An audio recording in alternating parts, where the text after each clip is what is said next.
En el nombre de Jesús, amén. Alabanzas a Dios.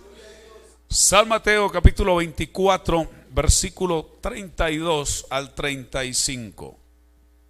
De la higuera aprended la parábola. Cuando ya su rama está tierna y brotan las hojas, sabéis que el verano está cerca. Así también vosotros, cuando veáis todas estas cosas, conoced que está cerca a las puertas. De cierto os digo que no pasará esta generación hasta que todo esto acontezca. El cielo y la tierra pasarán, pero mis palabras no pasarán. Dando gloria a Dios, se pueden sentar, hermanos. Alabanzas a Dios. A las puertas del arrebatamiento.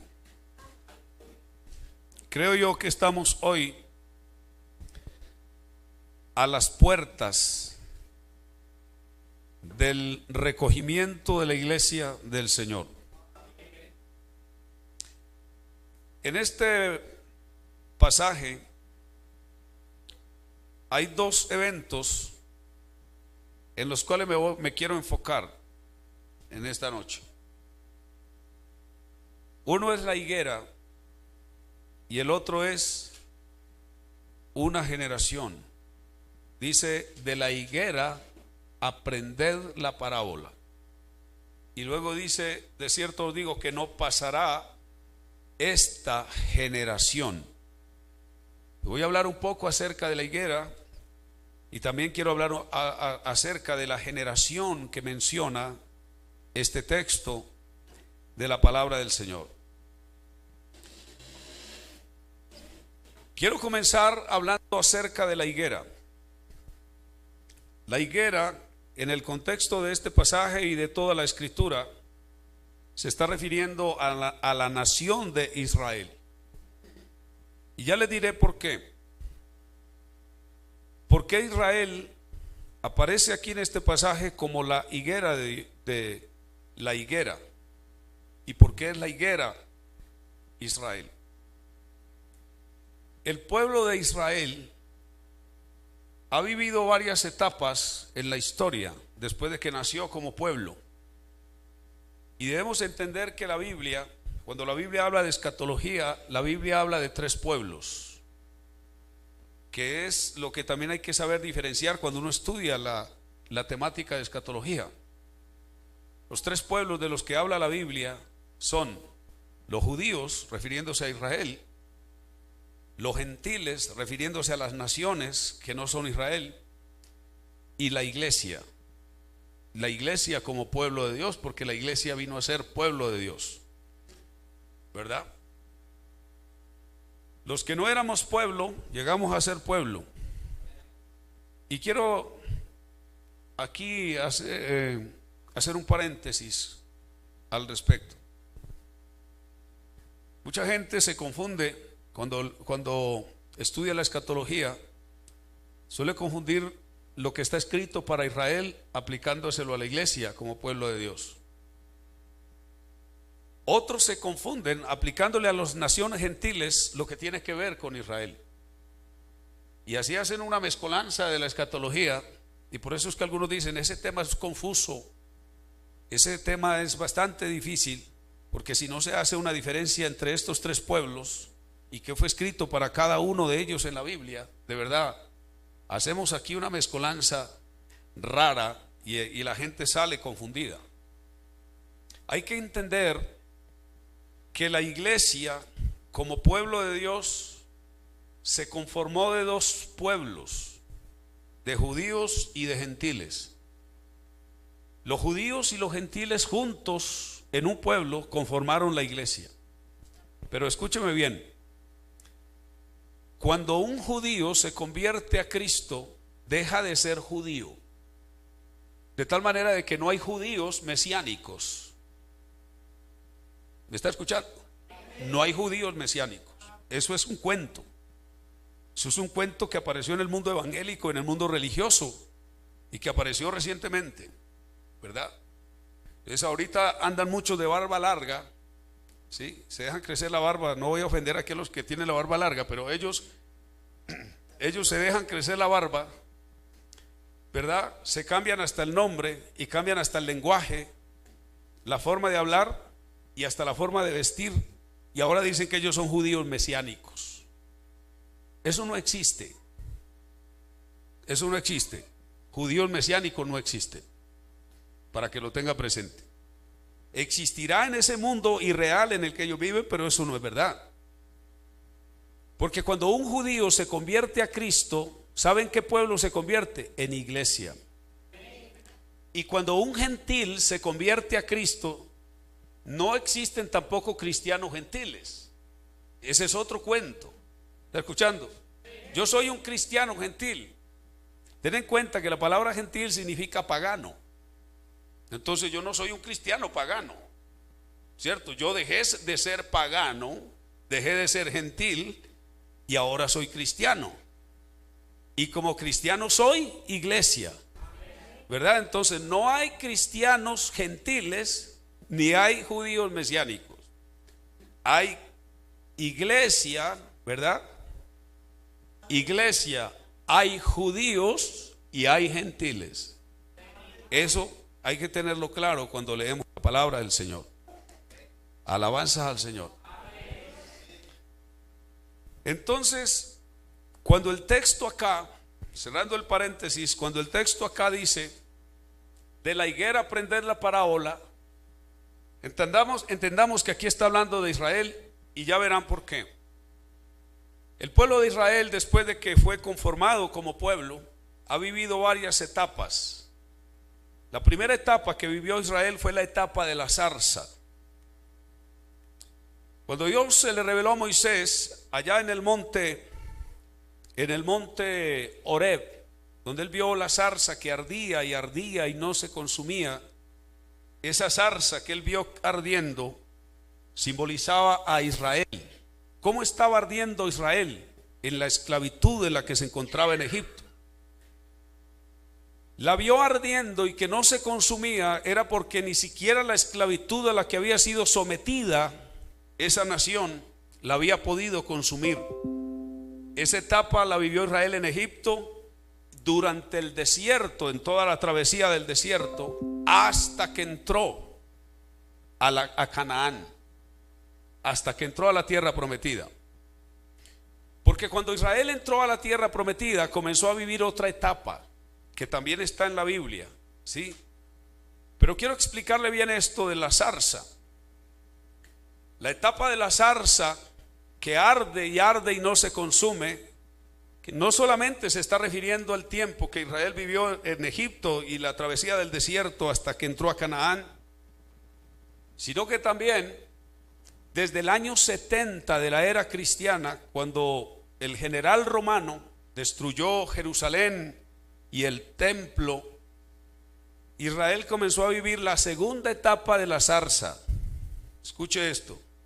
De cada una de estas etapas Israel tiene que vivir dos, ¿verdad?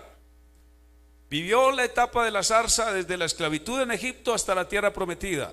Desde la destrucción del templo por los romanos en el año 70 hasta, escúcheme bien, el año 1948. Israel vivió la segunda etapa de la zarza. ¿Cómo estuvo Israel entre las naciones? Ardiendo y ardiendo en medio de las persecuciones, en medio de la dispersión. ¿Pero se consumió? No se consumió. ¿Está escuchando? Ardió en medio de todo aquello, pero Israel no se consumió, ¿verdad? Hasta el año 1948 fue la segunda etapa de Israel como la zarza. Cuando Israel entró en la tierra prometida, después de haber atravesado el desierto, cuando ellos fueron instalados allá y conquistaron la tierra, aunque no toda la tierra, pero sí parte de la tierra, Israel comenzó a vivir una etapa que se considera en las escrituras como la etapa de la viña. Y por eso usted lee en Isaías capítulo 5 que Israel, como viviendo la etapa de la viña, se convirtió en una viña que vino un momento en que se convirtió en una viña en que no producía uvas buenas, sino que producía uvas silvestres. ¿Sí? Esa etapa de la viña la vivió Israel hasta que fue llevada en cautiverio, primero el reino norteño de Israel por los asirios en el año 710, 712 antes de Cristo. Luego, cuando los babilonios del año 580 más o menos antes de Cristo tomaron el reino del sur y lo llevaron cautivo a Babilonia. Hasta ahí Israel vivió la etapa de la higuera, la primera etapa de la higuera. Porque cada una de estas etapas cada una de las etapas que ha vivido Israel la tiene que vivir dos veces, cada una de estas etapas. Después de que ellos comenzaron a salir del cautiverio, de los cautiverios, aunque solamente salió del cautiverio, tenga presente esto, que solamente salió del cautiverio el reino del sur. El reino norteño de Israel quedó esparcido entre las naciones y solamente va a retornar en la gran tribulación. Tenga presente eso. Ahí es donde van a volver a aparecer o a reaparecer las 12 tribus de Israel. Hasta este momento no se sabe de las 12 tribus. Se sabe que hay judíos que han regresado allá a la tierra, pero no se sabe de qué tribu es cada uno. Algunos aducen saberlo, pero realmente no se tiene claridad al respecto. Entonces, desde que ellos regresaron del cautiverio babilónico hasta que Jesucristo vino, Israel vivió una etapa que se llamó la etapa de la higuera. Oído a esto, la higuera. De tal manera que cuando Jesús vino, la Biblia dice que fue a buscar fruto en la higuera y no lo encontró. Y como no encontró el fruto en la higuera, dice la Biblia que él le dijo a la higuera: nunca jamás nazca de ti fruto, ¿verdad? Y lo oyeron sus discípulos. Al otro día, cuando pasaron por la mañana, vieron que la higuera se había secado desde las raíces. Esa higuera simbolizaba a Israel, que iba a quedar seco cuando Jesús vino, precisamente porque vino a buscar fruto en ellos y no los encontró, ¿verdad? Esa fue la primera etapa de Israel como la higuera, desde que regresaron del cautiverio babilónico hasta que Jesús vino. Recuerden que del año 70 para acá fue la etapa de la zarza, la segunda etapa de la zarza. Ahora escuche bien, esa segunda etapa de la zarza duró hasta el año 1948. Del año 1948 para acá renació la higuera. La higuera que se había secado cuando Jesús vino porque no halló fruto en ella, resurgió en el año 70 de la era, resurgió en el año 1948 de esta era, de este tiempo. ¿En qué etapa estamos en este momento del pueblo de Israel? En la etapa de la higuera. Es interesante esto.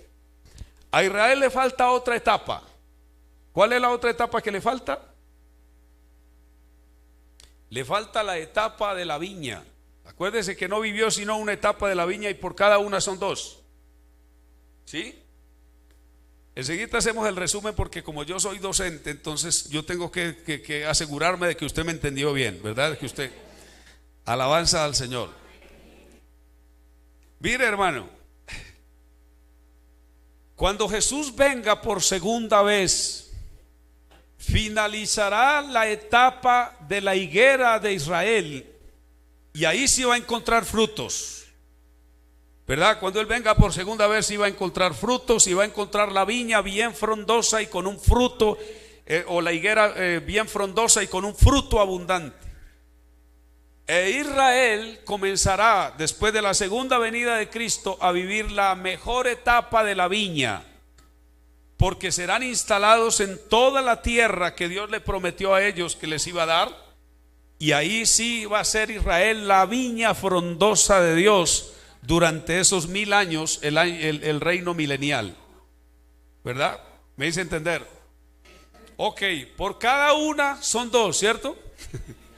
Alabanza al Señor. La etapa de la zarza, desde el cautiverio en Egipto hasta entrar a la tierra prometida, ¿verdad? desde el año 70 hasta el año 1948 de la era cristiana. La etapa de la viña, desde que fueron instalados en Canaán, la tierra prometida, hasta que fueron llevados cautivos por los asirios y por los babilonios. Y la segunda etapa de la viña, desde que Jesús venga por segunda vez y establezca su reino milenial aquí hasta el final del milenio. Esa es la segunda etapa de Israel como la viña. Primera etapa de la higuera, desde que ellos regresaron del cautiverio babilónico hasta que Jesús vino. Segunda etapa de la higuera, del año 1948 para acá. Israel viene viviendo la segunda etapa de la higuera. Oiga, tremendo esto. Y usted dice, ¿dónde está eso? Ahí está en la Biblia. Alabanza al Señor, ¿verdad? Ahí está en la Biblia. Búsquelo porque ahí lo va a encontrar. Y esta es una manera de interpretar la escatología para no perderse en cuanto a lo que es la interpretación de la profecía bíblica. Alabanzas a Dios. Si Israel comenzó a vivir del año 1948 para acá, la segunda etapa de la higuera, eso quiere decir algo, hermano, que para Israel se están acercando cosas muy interesantes, pero no solo para Israel, para la iglesia también. Alabanza al Señor. Porque escúcheme bien, lo último que Israel debe dar como higuera, como la higuera de Dios, es el fruto. El que el Señor no encontró cuando vino por primera vez, pero que sí lo va a encontrar cuando venga por segunda vez. Alabanza al Señor. ¿Qué se necesita para que Israel dé fruto? Porque aquí dice, el texto dice, de la higuera aprended la parábola. Cuando ya su rama está tierna y brotan las hojas, sabéis que el verano está cerca. ¿Por qué menciona el verano? Porque es en el tiempo del verano que esa planta produce sus frutos. ¿Y cuál será el verano en el que Israel va a producir sus frutos? La gran tribulación.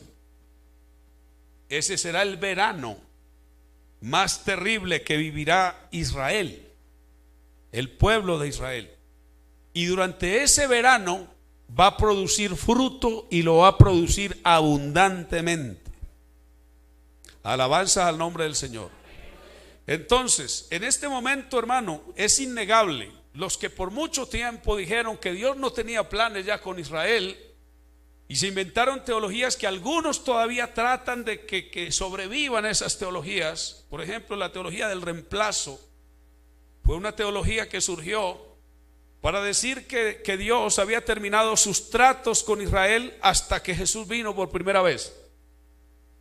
Que de ahí para adelante ya Dios no tenía tratos con Israel, que ya Israel había quedado en el pasado y que todo lo que Dios había prometido a Israel ahora se lo daba o se lo había entregado a la iglesia, y que la iglesia había pasado a reemplazar a Israel.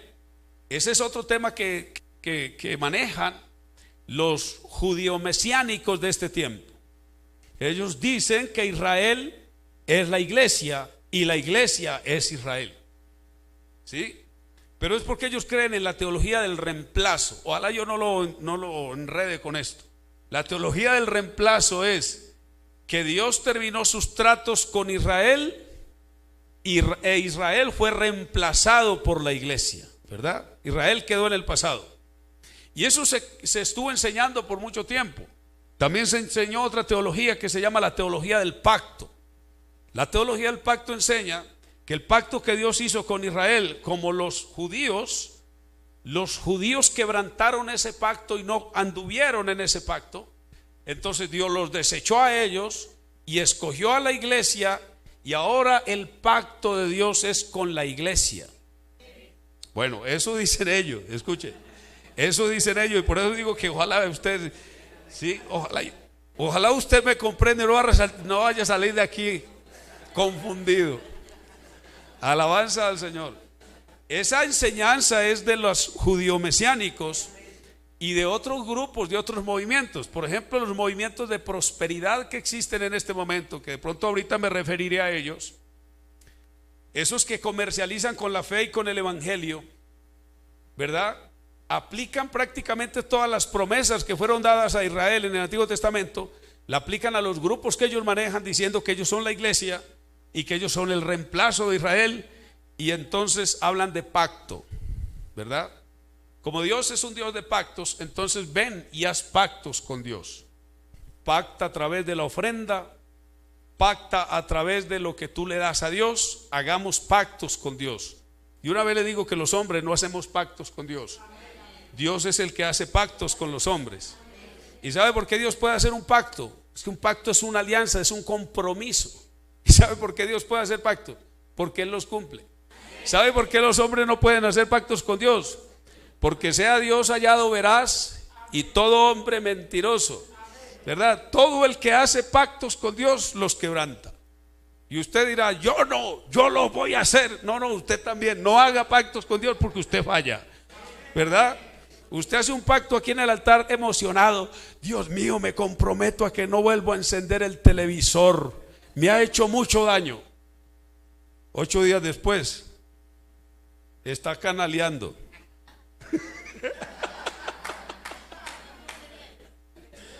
Aló.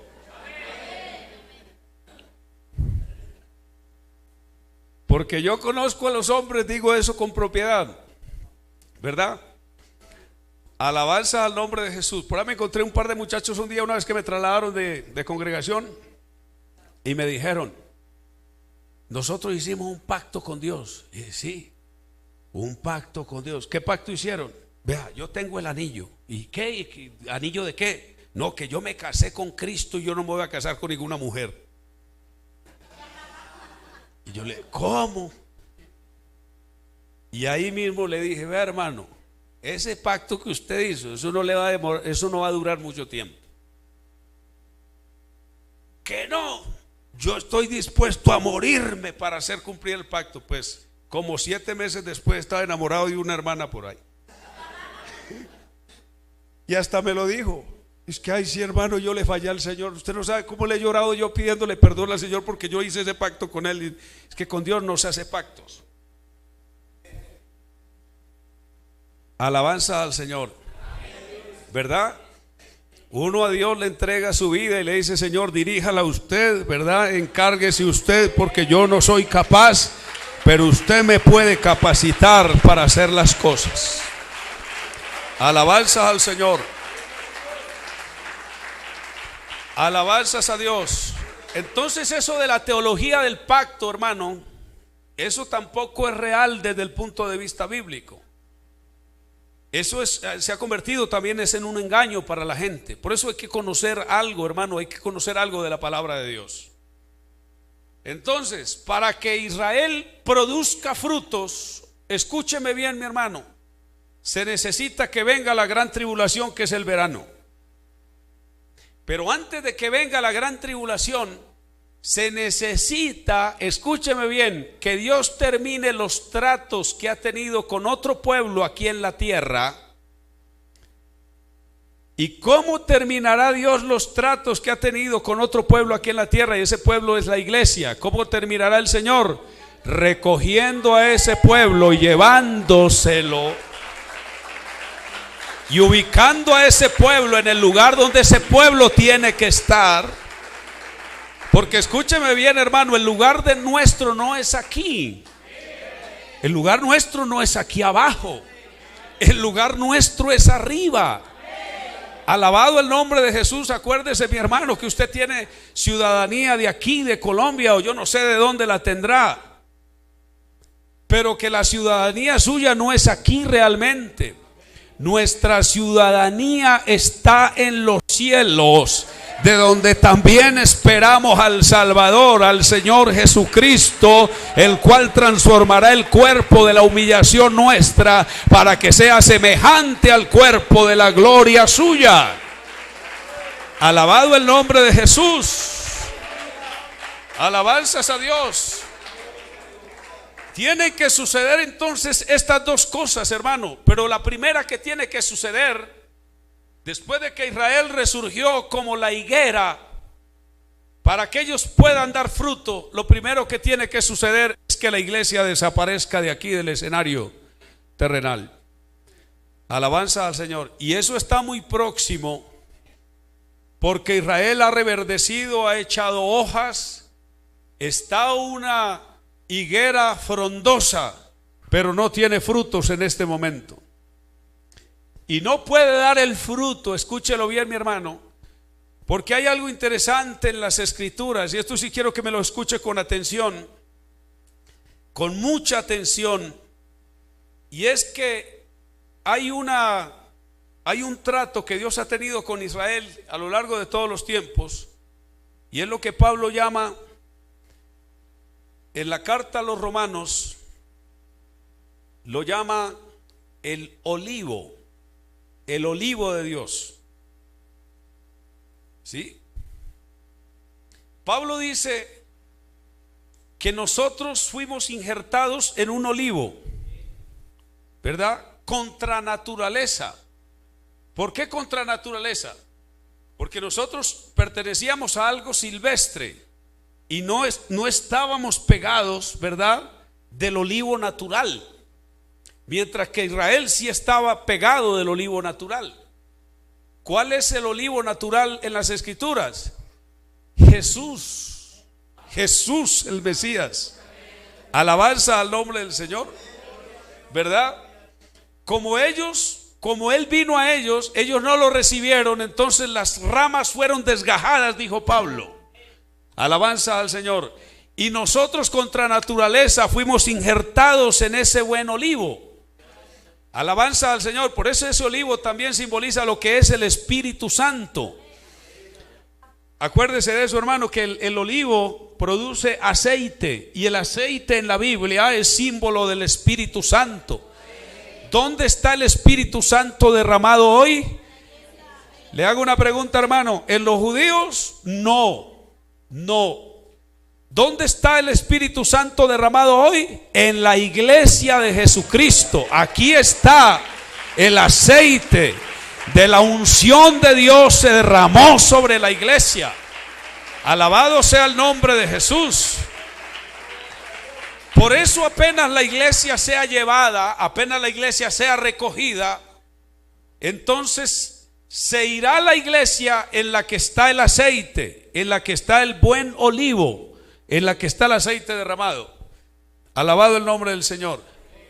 Y entonces, ¿qué pasará a partir de allí, hermano? Que el aceite se va a derramar sobre los judíos. Ezequiel capítulo 37. Quiero que lo lea conmigo, y ahí se va a dar cuenta. Alabanza al nombre del Señor. Libro del profeta Ezequiel, en el capítulo 37. Dice esa poderosa palabra del Señor: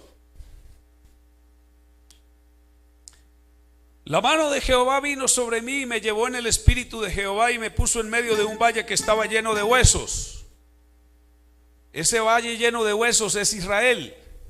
Es Israel esparcido, regado, disgregados en todas las naciones. Mire lo que dice: y me hizo pasar cerca de ellos por todo en derredor, y aquí que eran muchísimos sobre la faz del campo, y por cierto secos en gran manera. Y me dijo: hijo de hombre, ¿vivirán estos huesos?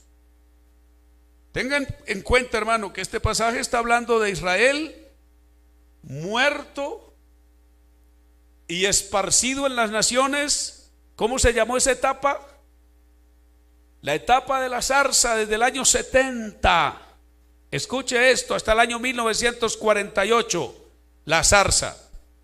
De esto está hablando aquí. Y me dijo: hijo de hombre, ¿vivirán estos huesos? Y dije: Señor Jehová, tú lo sabes. Me dijo entonces: profetiza sobre estos huesos y diles: huesos secos, oíd palabra de Jehová. Así ha dicho Jehová el Señor a estos huesos: he aquí yo hago entrar espíritu en vosotros y viviréis, y pondré tendones sobre vosotros y haré subir sobre vosotros carne, y os cubriré de piel, y pondré en vosotros espíritu y viviréis, y sabréis que yo soy Jehová. Ok, hasta el año 1948 sucedió esto. Porque dice: profeticé pues como me fue mandado, y hubo un ruido mientras yo profetizaba, y aquí un temblor, y los huesos se juntaron cada hueso con su hueso. Del año 1948 para acá se han venido juntando cada hueso con su hueso. ¿Dónde, mi hermano? Allá en la tierra de Israel. Hubo un ruido se ha escuchado, todo el ruido que usted quiera se ha escuchado, lo que hace que Israel surgió como nación, ¿verdad? Ruido de una parte, ruido de otra. ¿Cuál es el ruido? El alboroto de los pueblos, como dice en Isaías capítulo 66, cuando el Señor dijo que iba a nacer una nación, también dijo: va a haber un alboroto grande. Y ahí está el alboroto y todavía no se ha calmado. Alabado el nombre del Señor. Dice: y miré, y aquí tendones sobre ellos, y la carne les subió, y la piel cubrió por encima de ellos, pero no había en ellos espíritu. ¿De qué espíritu está hablando aquí? Me dijo: profetiza al espíritu, profetiza, hijo de hombre, y di al espíritu: así ha dicho Jehová el Señor. Note cómo cambia y coloca espíritu con mayúscula, porque aquí se está refiriendo al Espíritu Santo, al aceite que se tiene que derramar sobre ellos. Espíritu, ven de los cuatro vientos y sopla sobre estos muertos y vivirán. Y profeticé como me había mandado, y entró en ellos, entró espíritu en ellos, y vivieron, y estuvieron sobre sus pies un ejército grande en extremo. Ahora lea conmigo y verá que sí es Israel. Me dijo luego: hijo de hombre, todos estos huesos ¿son quiénes? La casa de Israel. Alabanza al nombre del Señor. Yo he escuchado a muchos predicando, y bueno, ellos soplan y que supuestamente se levantan muertos y de todo eso sobre este pasaje de la Biblia, pero entienda, hermano, que este pasaje está hablando de Israel.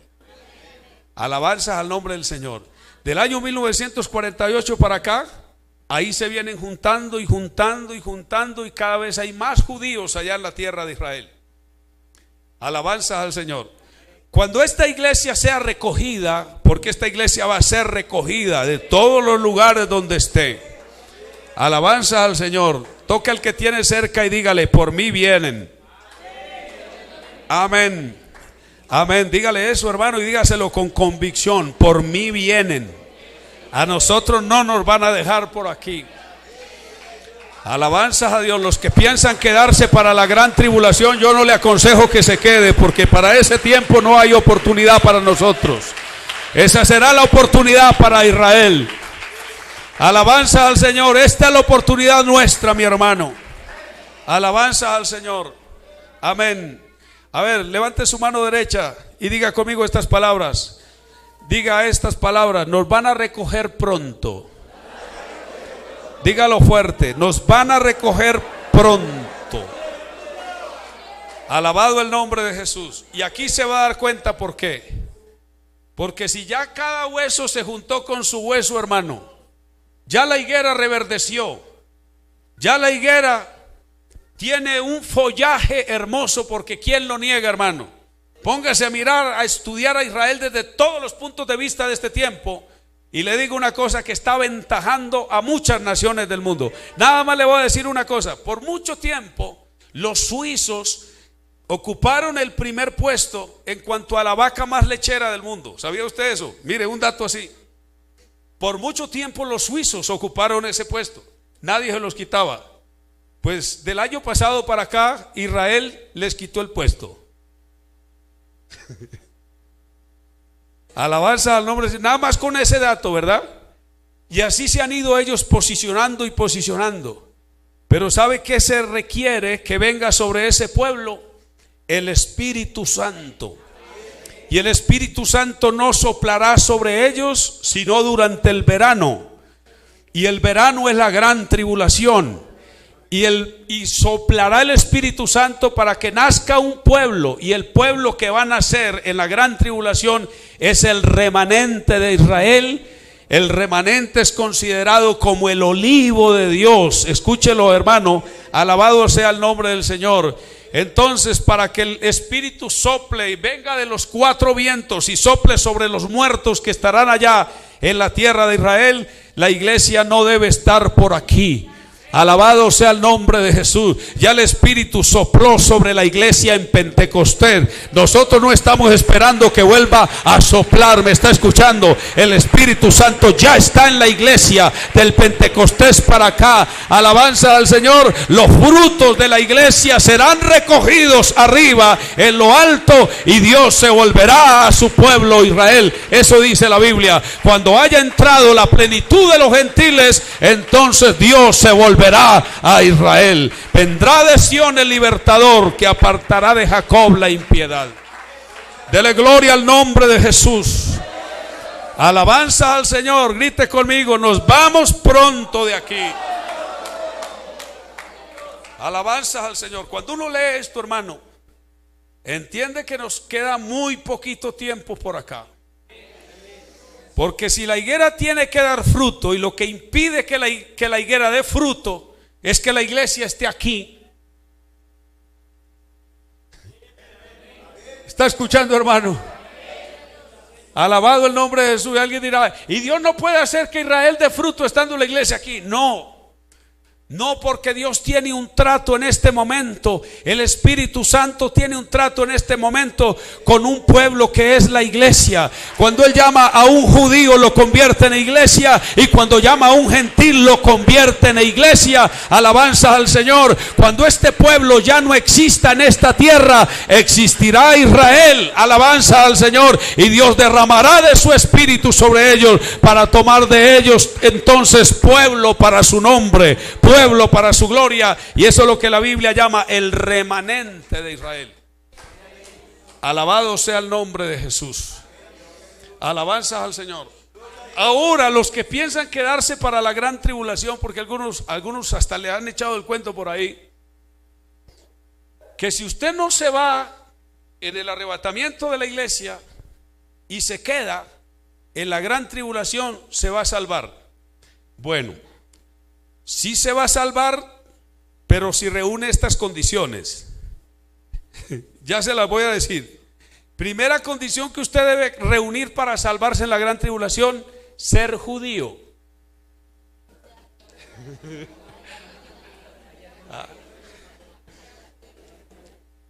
Ser judío. Alabanzas al Señor. Y alguien dice: ¿y por qué Dios no me puede salvar en la gran tribulación si yo me le arrepiento, como dicen algunos? Si yo me postro delante de Él y le ruego. No, si usted no se va en el arrebatamiento de la iglesia, usted no se va a postrar delante de Dios, delante de Cristo. Usted se va a postrar delante del anticristo. No, pero es que mire que a mí me predicaron que el anticristo existe, ¿y cómo me voy a postrar delante de él? Pablo dijo: por cuanto no recibieron el amor de la verdad para ser salvos. Por eso Dios envía un poder engañoso para que crean a la mentira, a fin de que sean ¿qué? Condenados, no salvos. Mire que la Biblia no dice que van a ser salvos. A fin de que sean condenados todos aquellos que no obedecieron a la verdad, sino que se complacieron en la injusticia. Alabanza al Señor. A usted el Espíritu Santo no le dará revelación si se queda en la gran tribulación, porque del mundo se va a apoderar un espíritu de engaño, y ese espíritu de engaño arrastrará a las personas, escuche, hacia el engaño, hacia el error, aún sin que las personas sepan que eso es engaño o es error. ¿Sabe que el mundo se va a arrodillar delante del anticristo creyendo que Él es la verdad? ¿Sabe que el mundo lo va a adorar creyendo que Él es la verdad? No crea que esto es así de sencillo, porque algunos les han dicho: no, tranquilo hermano, de todas maneras pues usted tiene sus debilidades, sus flaquezas por ahí. Usted se tira sus caritas al aire y pues ¿quién se lo puede impedir si es que usted ha luchado para salir de ahí y no ha podido? No, eso si no se va en el arrebatamiento, creo que hay un segundo viaje. Segundo viaje, el segundo viaje es de mentiras. ¿Está escuchando? ¿Sabes para dónde van los del segundo viaje? Van pasando por la gran tribulación, y ¿sabes dónde? Se los va a tragar la tierra. La tierra abrirá su boca y se va a tragar un río, dice la Biblia. ¿Está escuchando, hermano? ¿Y sabe qué es ese río? Cantidad de gentes engañadas que caerán en el abismo profundo de la perdición. Hay poder en el nombre de Jesús. Pero no se asuste, mi hermano, porque si usted está aquí esta noche es porque Dios le está dando la oportunidad de que usted escuche la palabra de Dios. Aleluya. Y si no se ha preparado, prepárese, porque nos vamos para el cielo. Alabado el nombre de Jesús. Alabado el nombre de Jesús.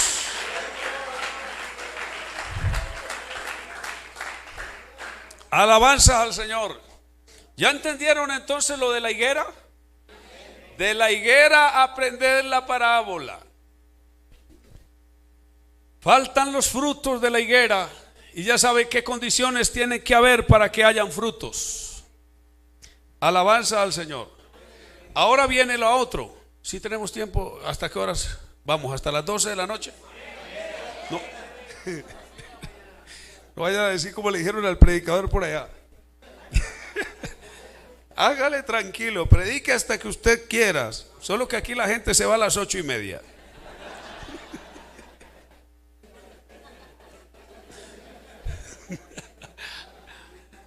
No me preocupe. O que de pronto me pase a mí como un anciano hace años que predicaba con los ojos cerrados. Y predicando en una vigilia una vez. Cuando abrió los ojos estaba la sola esposa sentadita en un rinconcito allá. Bueno, mi hija, vamos a orar ya. ¿Cuánto rato hace que se fueron los hermanos? Como 40 minutos, mijo. Pero yo no voy a cerrar los ojos, a mí no me van a hacer esa. Alabanza al Señor. Se lo voy a decir rápido, hermano. Lo segundo que dice este pasaje es: de cierto os digo que no pasará esta generación. Oído esto. ¿Qué generación? ¿Qué generación no pasará? Pero escuche esto: sin que todo esto acontezca. De cierto os digo que no pasará esta generación hasta que todo esto. ¿Qué es todo esto?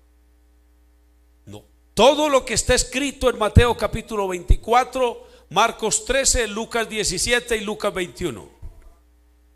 ¿Sí? Tome esos textos en paralelo y léalos.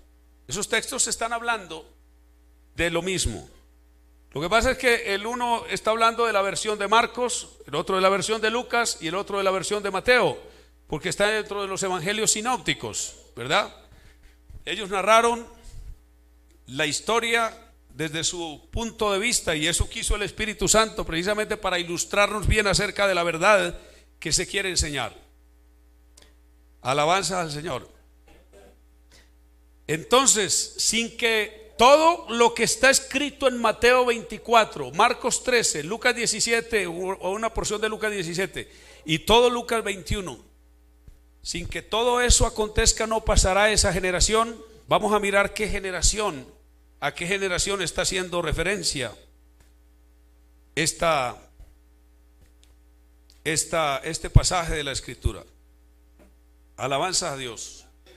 Los tiempos se dividen en, escuche esto, los tiempos, hasta el tiempo en que estamos viviendo, se dividen en primeros tiempos. Los primeros tiempos que vivió la humanidad se cuentan a partir de la caída de Adán hasta el diluvio, 1656 años. Esos fueron los primeros tiempos. Desde que Adán cayó en pecado hasta que vino el diluvio, transcurrieron 1656 años y se llaman los primeros tiempos. Después del diluvio hasta que Cristo vino, se llaman los tiempos intermedios. 2344 años transcurrieron desde el diluvio hasta que Cristo murió en la cruz del Calvario. Después de la cruz del Calvario, o después del Pentecostés para acá, los postreros tiempos. Escuche esto, los postreros tiempos. ¿Por qué? Porque Pedro dijo en Pentecostés: que lo que se estaba viendo allí como derramamiento del Espíritu Santo era lo que el profeta Joel había dicho. Y en los postreros días, en los postreros tiempos, dice Dios, derramaré de mi espíritu sobre toda carne. Es decir, que a los apóstoles les tocó ver la inauguración de los postreros tiempos. ¿En qué tiempo vivimos, hermano? En los postreros tiempos. Ya van a ver. Esos postreros tiempos que fueron desde el Calvario, desde el Pentecostés, se cree que transcurrieron hasta el año 1948, cuando Israel fue constituida una nación, y duraron aproximadamente 1915 años. Luego vinieron los últimos tiempos. Una cosa es hablar de los postreros y otra cosa es hablar de los últimos tiempos. Los últimos tiempos del año 1948 para acá, hasta la segunda venida de Cristo. ¿En qué tiempo estamos entonces? En los últimos tiempos.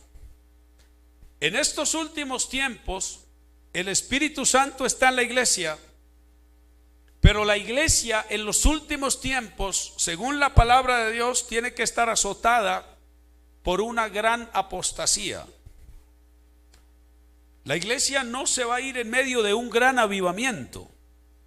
La iglesia se va a ir, hermano, en un tiempo muy difícil, tiempo de apostasía. En Apocalipsis capítulo 2 y capítulo 3 se hablan de los 7 tiempos o las 7 etapas que debe vivir la iglesia. Y si ustedes miran, la última etapa de la iglesia será la etapa más difícil, porque es la etapa de la Odisea. Mateo capítulo 13. En San Mateo capítulo 13 están las 7 parábolas del reino de Dios relacionadas con el trato de Dios con la iglesia. 7 parábolas en Mateo capítulo 13, 7 etapas en Apocalipsis capítulo 2 y capítulo 3.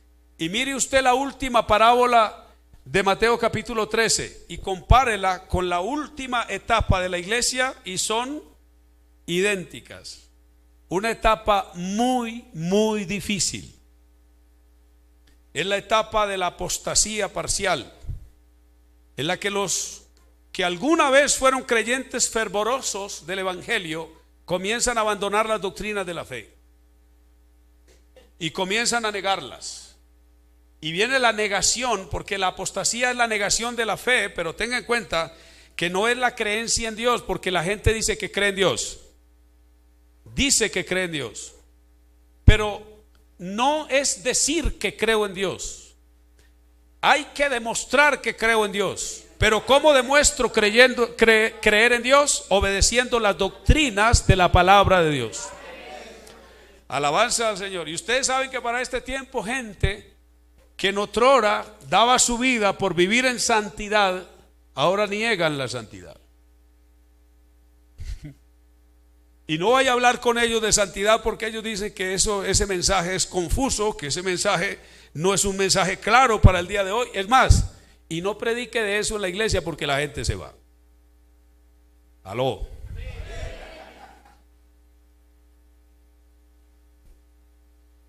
Y no predique de santidad, porque la gente de este tiempo es muy nerviosa, ¿verdad?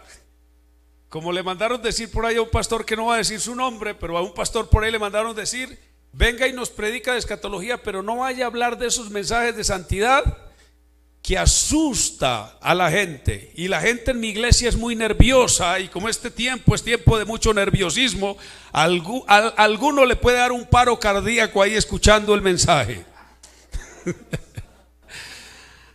Hay poder en el nombre de Jesús. Hay poder en el nombre de Jesús. Alabanza al Señor.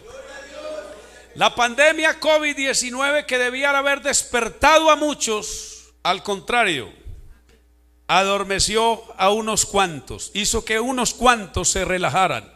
¿Sabe quiénes despertamos? Los que hemos estado siempre despiertos. Alabado sea el nombre del Señor. Los que siempre hemos tenido los ojos abiertos, los que no dependemos de un tiempo bueno o favorable para buscar a Dios, los que buscamos a Dios en las buenas o en las malas. Alabado sea el nombre del Señor. Encerrados, confinados o sueltos, nosotros no dependemos de los tiempos, nosotros dependemos de Dios. Dele gloria a su nombre. Alabanza al Señor.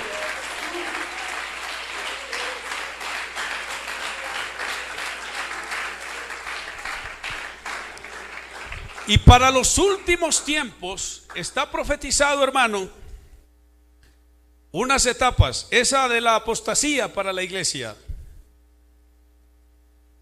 Y un tiempo que la Biblia lo llama los dolores de parto. ¿Verdad? Estamos en el principio de dolores.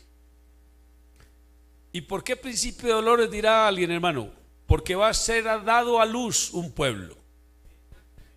Y el pueblo que va a ser dado a luz será en la Israel, en la gran tribulación, el remanente judío que va a nacer dentro de la persecución. Los más grandes dolores que vivirá la humanidad, principalmente Israel, allá nacerá un pueblo. Y eso tiene que comenzarse a manifestar con un principio de dolores. Las mujeres que han dado a luz sus hijos saben eso, que comienza con un principio de dolores y se van aumentando y aumentando y aumentando hasta que se da a luz. Estos tiempos son principio de dolores. Cuando vino la COVID-19, algunos hermanos los escuché diciendo, bueno, por escuchar por allá a los judíos mesiánicos, decían que ya estábamos en la gran tribulación. Y a mí hubo gente que me llamó llorando, pastor, ¿no será que ustedes se equivocaron? ¿Por qué? Ya estamos en la gran tribulación. Yo le digo, no, tranquila hermana, que no se preocupe por eso. Comenzaron las 3 P del Apocalipsis. Pero pues yo por molestar, por charlar con ella, las 3 P. Y dígame, pastor, ¿cuáles son esas 3 P? Y le dije, ya, la primera, pandemia. Estamos en ella. ¿Y cuál es la otra? Y le dije, la segunda es la peladez que va a venir después de la pandemia. ¿Y cuál es la tercera? Le dije, como dicen los muchachos aquí en los barrios, la pelona.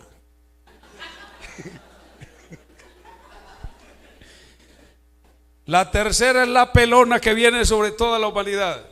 Pero después me dijo, cierto que sí, pastor, ya estamos entonces en la primera peli. No, hermana, yo estoy molestando, yo estoy charlando. Alabanza al nombre del Señor.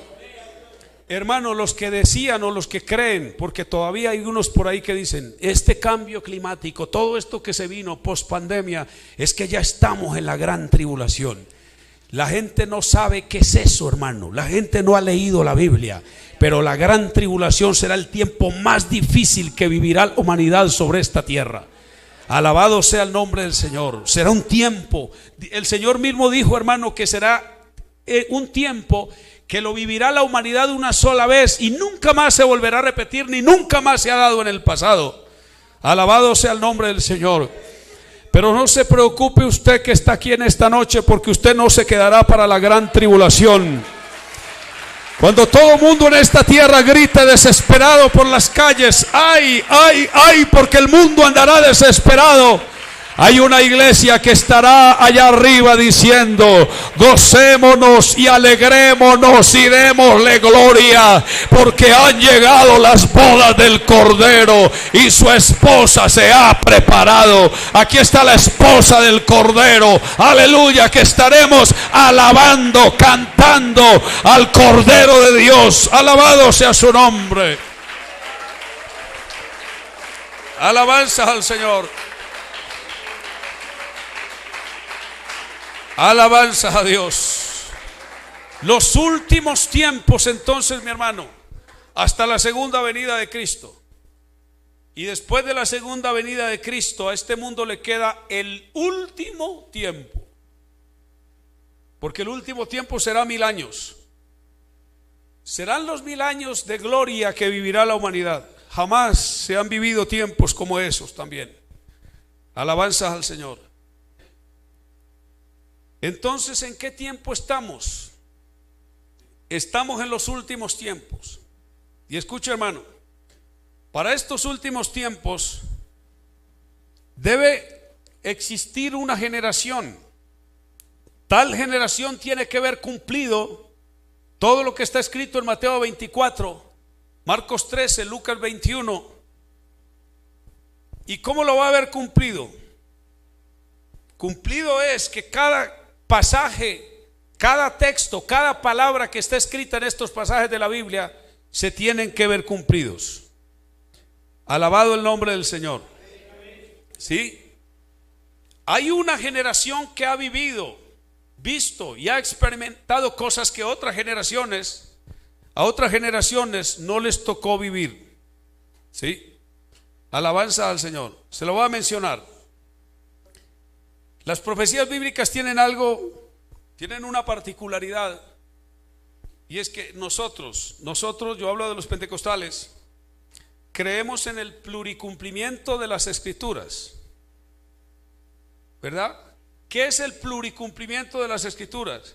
Que hay pasajes de la Biblia que tienen un cumplimiento parcial aquí, otro cumplimiento parcial acá, hasta el cumplimiento definitivo. Les voy a colocar un ejemplo. La abominación desoladora.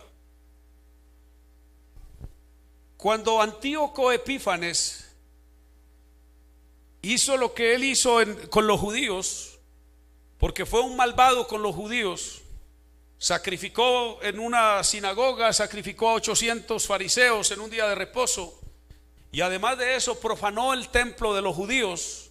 Antíoco Epífanes agarró una puerca y la sacrificó sobre el altar.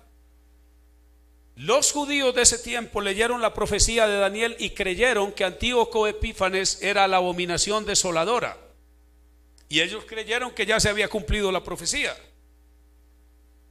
Pero a sorpresa, viene Jesucristo y dice en Mateo capítulo 24: cuando viereis en el lugar santo la abominación desoladora de que habló el profeta Daniel, el que le entienda.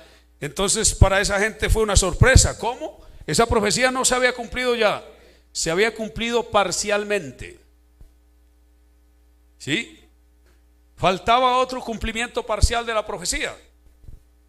Cuando entró este personaje romano, este general romano llamado Tito, también fue una abominación desoladora para los judíos.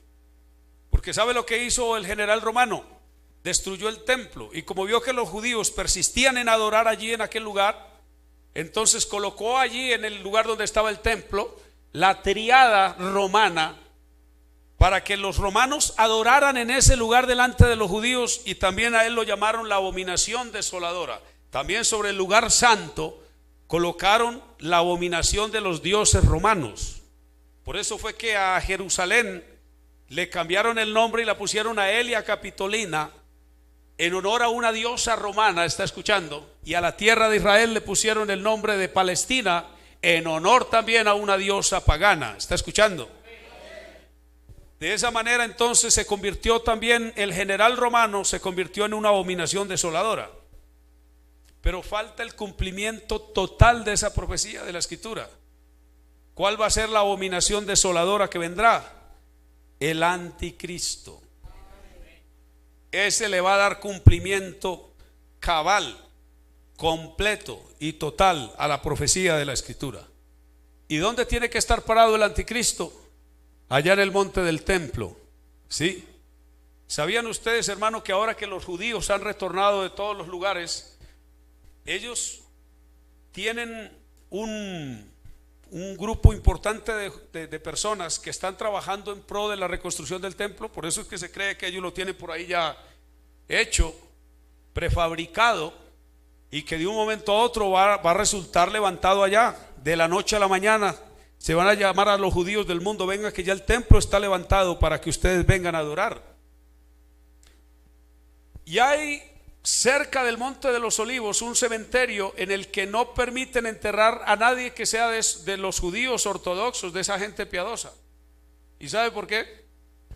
Porque la creencia de ellos, después de el Rambán Maimónides, que fue el que habló mucho al respecto, dijo que allá en el monte del templo, donde está el templo, por ahí cerquita debían colocar un cementerio para llevar a todos los judíos piadosos del mundo y enterrarlos allá, para que quedaran cerquita, que porque ahí iba a llegar el Mesías, y que cuando el Mesías llegara iba a pasar por el lado de ese cementerio y todos los judíos piadosos se iban a levantar de sus tumbas, escuche bien, para darle la bienvenida al Mesías cuando viniera por segunda vez.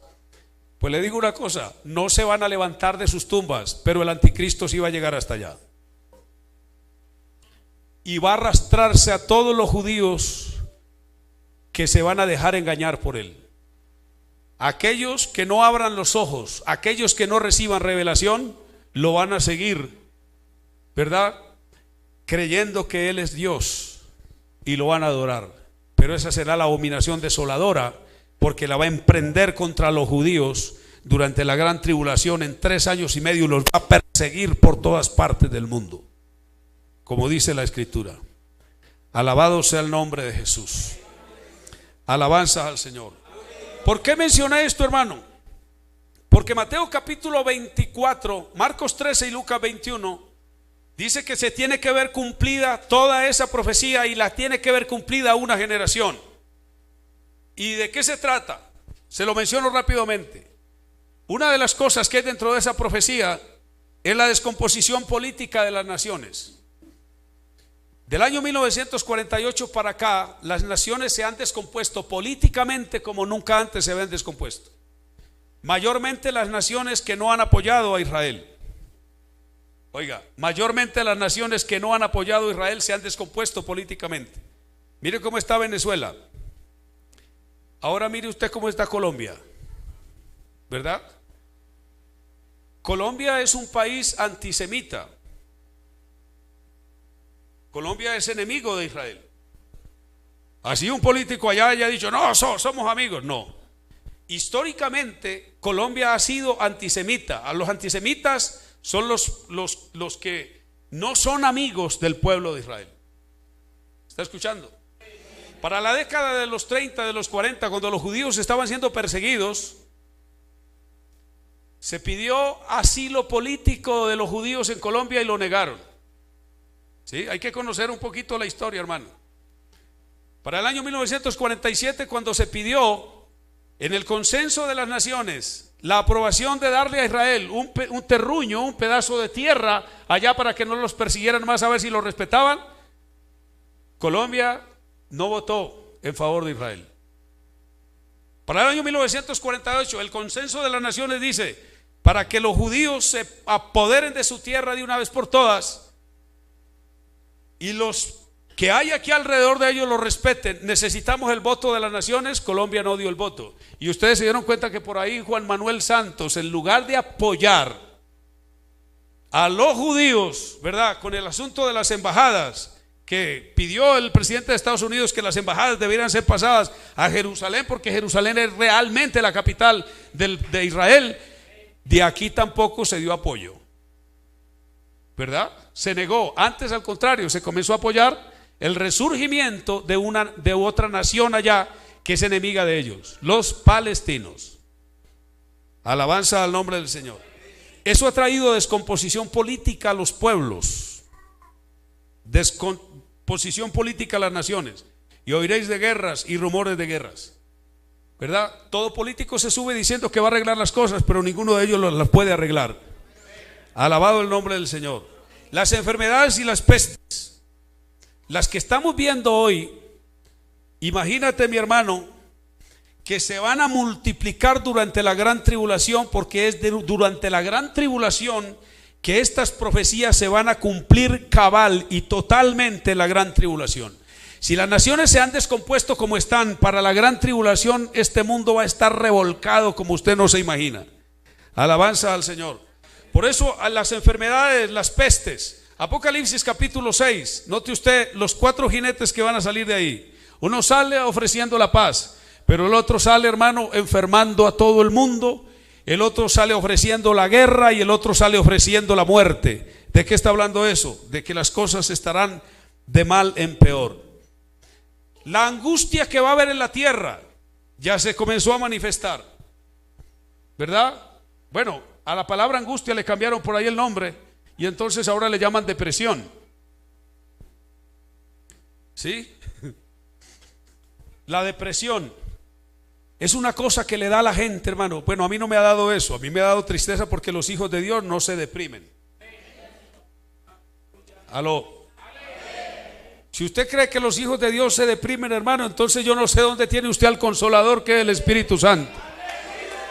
¿Está escuchando, hermano? Los hijos de Dios nos entristecemos, pero no nos deprimimos, porque la depresión es como una sensación de soledad y angustia, y usted nunca se sentirá solo. Escuche bien, hermano, y aunque se sienta solo, no está solo. El Consolador, al que el Espíritu Santo, el cual el Padre enviará en mi nombre, alabanza al Señor, estará con vosotros para siempre.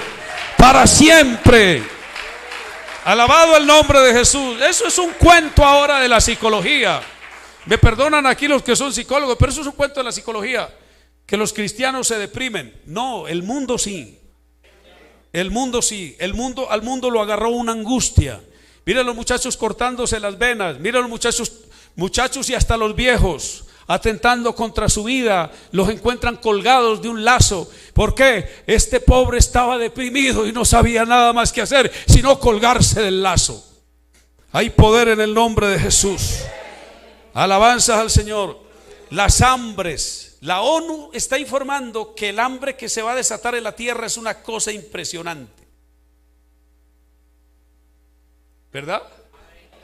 Y es que durante la gran tribulación va a haber un hambre terrible.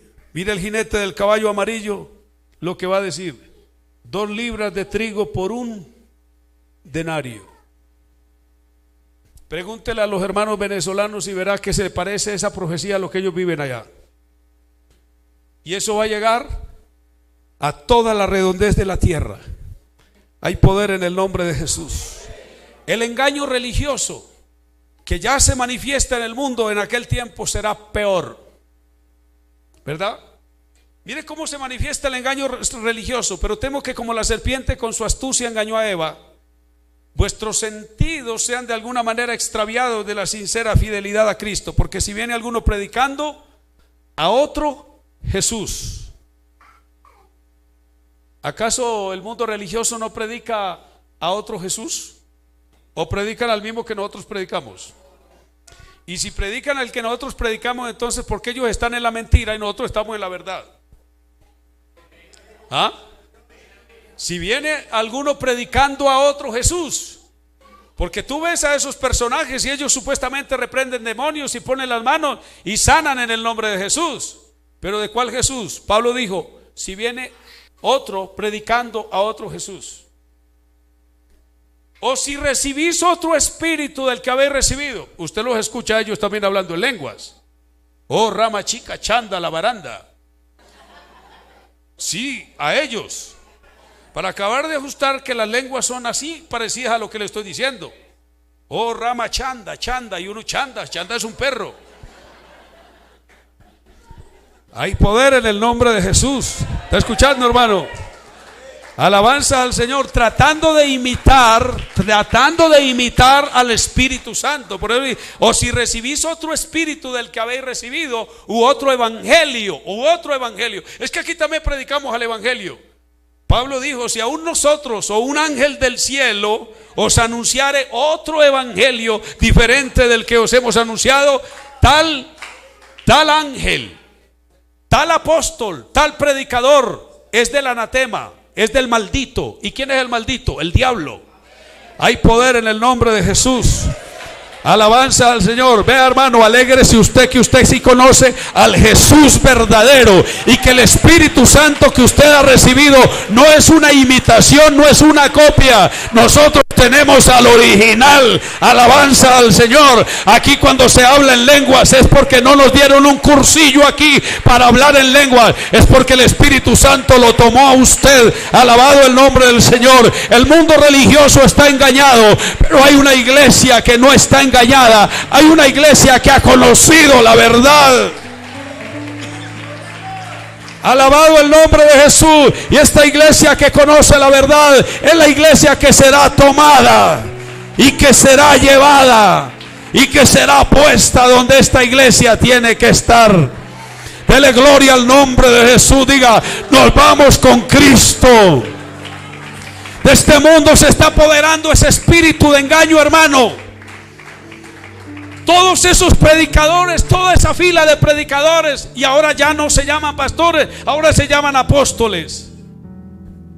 Sí, y ese apóstol es la palabra más cerquita a la palabra apóstata. ¿Te das cuenta? Ellos no son los apóstoles, ellos son los apóstatas, que están preparando el camino al engañador para que venga. Ellos le preparan el camino al engañador, pero nosotros que hemos conocido la verdad, estamos preparando camino, es para que venga el que es verdadero.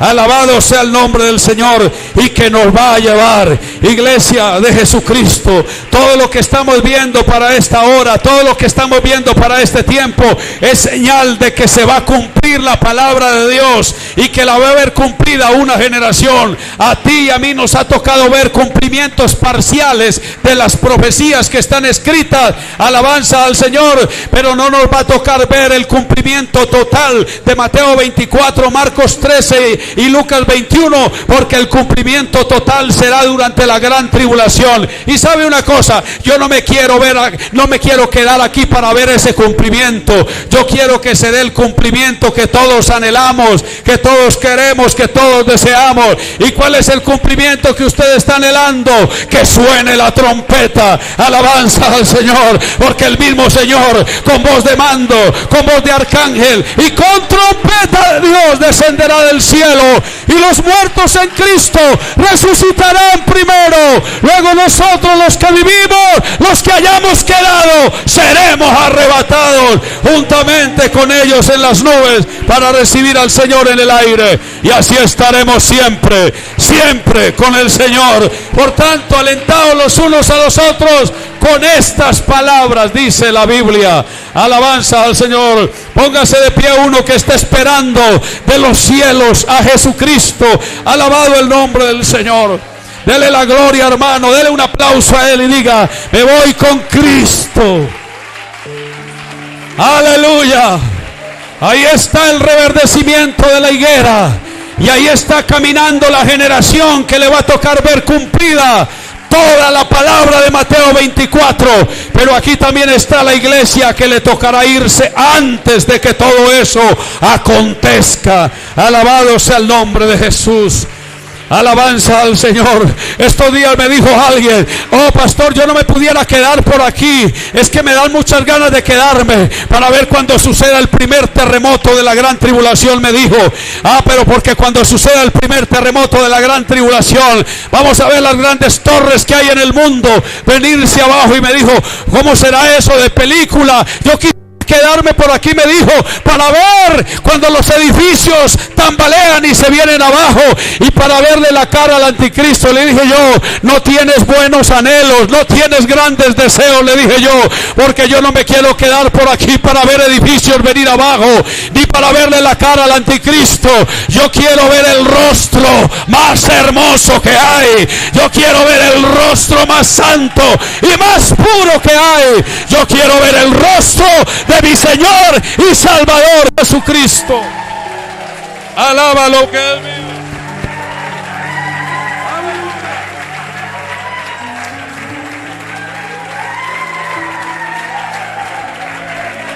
Ya viene mi Jesús a levantar.